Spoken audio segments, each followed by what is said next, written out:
Bagaikan serigala memburu mangsa, pembantaian terhadap Mursidin dilakukan. Niat baik Mursidin, kepala desa Bujur Tengah dan rombongan untuk menanyakan status tanah kas desa seluas 5 hektar yang diklaim kepala desa sebelumnya, Haji Baidowi, berakhir tragis. Mereka diserang, carut massa terjadi. Lurah Mursidin dan ibu kandungnya, keduanya rebah di tanah, meregang nyawa.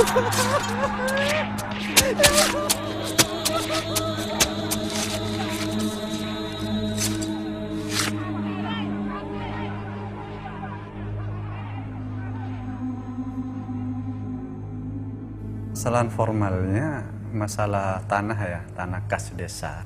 Waktu zaman pemerintahan sebelumnya, masih mantan kepala desa ini katanya ditukar guling dan sudah mendapat persetujuan dari Gubernur Jawa Timur. Tetapi ketika alih pemerintahan, perkiraan kita alih pemerintahan ini tahun 2003 yang lalu, ternyata kepala desa yang baru ini tidak mendapatkan tanah. Gitu.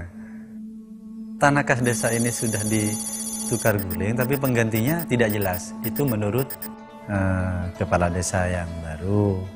Peristiwa carok massal itu pun memicu ketakutan warga.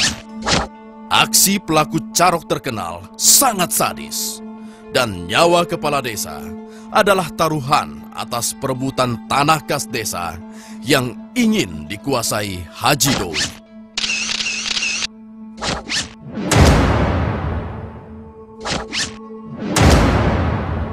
Tak ayal, aparat pun segera bertindak dengan menciduk para pelaku carok massal. 7 pelaku carok dari belasan yang beraksi berhasil ditangkap. Berarti masih ada sekitar 3 carok lagi.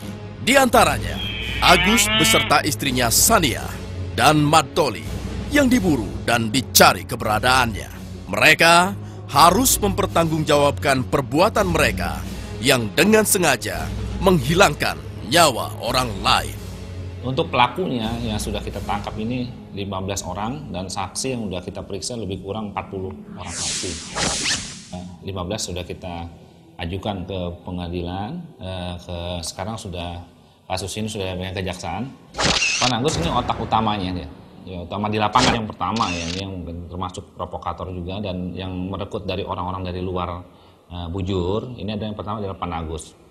Pak Agus ini adalah yang membunuh Haji Mursidin yang pertama.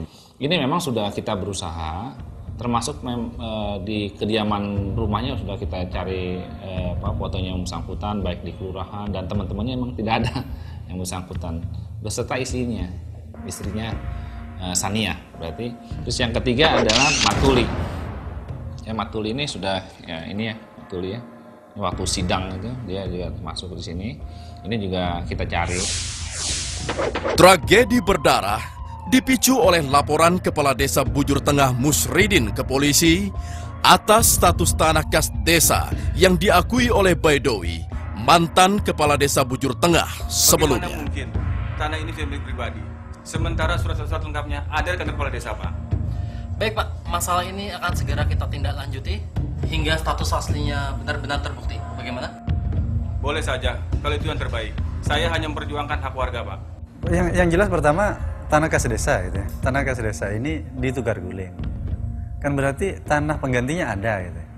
Tukar guling dengan tanah pengganti yang telah menjadi tanah kas desa ini harus diserah terimakan sebagai aset desa kepada kepala desa lama. Tetapi rupanya waktu itu tidak ada serah terima dan kepala desa yang baru ini tidak tahu mana tanah penggantinya. Waktu itu nggak tahu, mungkin miskomunikasi atau bagaimana, saya tidak bisa mengatakan yang mana yang benar, yang mana yang salah. Tapi yang jelas selalu timbul persoalan seperti itu. Tapi persoalan yang timbul itu yang muncul persoalan pidananya, pengaduan masalah pidana, bukan masalah perdata dari tanah ini. Pemalsuan, proses tukar guling yang dianggap tidak tidak memenuhi syarat gitu, tidak memenuhi syarat karena ada pemalsuan tanda tangan dan lain sebagainya. Sidang pun digelar di Pengadilan Negeri Pamekasan. Di sini, hakim memvonis mantan Kepala Desa Bujur Tengah Baidowi atau lebih dikenal sebagai Haji Dowi bersalah. Namun, vonis Pengadilan Negeri Pamekasan patah di Pengadilan Tinggi Jawa Timur yang melepas dakwaan bersalah terhadap Baidowi.